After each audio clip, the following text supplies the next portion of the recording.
The remorseless drought had lasted now for 10 million years, and would not end for another million.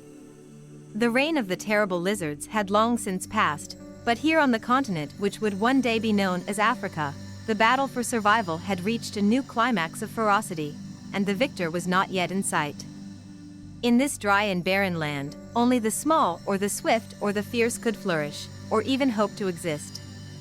The tribe had always been hungry, and now it was starving. As the first dim glow of dawn creeps into the cave, Moonwatcher discovers that his father has died during the night.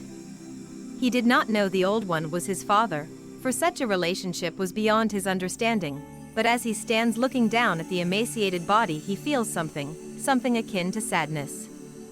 Then he carries his dead father out of the cave, and leaves him for the hyenas. Among his kind, Moonwatcher is almost a giant. He is nearly 5 feet high, and though badly undernourished, weighs over 100 pounds. His hairy, muscular body is quite man-like, and his head is already nearer man than ape. The forehead is low, and there are great ridges over the eye sockets, yet he unmistakably holds in his genes the promise of humanity.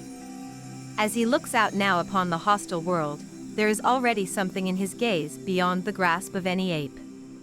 In those dark, deep-set eyes is a dawning awareness, the first intimations of an intelligence which would not fulfill itself for another 2 million years. The others are already there. They were there on the other side every day, that did not make it any less annoying. There are 18 of them, and it is impossible to distinguish them from the members of Moonwatcher's own tribe. As they see him coming, the others begin to angrily dance and shriek on their side of the stream, and his own people reply in kind. The confrontation lasts a few minutes, then the display dies out as quickly as it has begun, and everyone drinks his fill of the muddy water. Honor has been satisfied, each group has staked its claim to its own territory. Moonwatcher and his companions search for berries, fruit and leaves, and fight off pangs of hunger, while all around them, competing with them for the same fodder, is a potential source of more food than they could ever hope to eat. Yet all the thousands of tons of meat roaming over the parched savanna and through the brush is not only beyond their reach, the idea of eating it is beyond their imagination. They are slowly starving to death in the midst of plenty.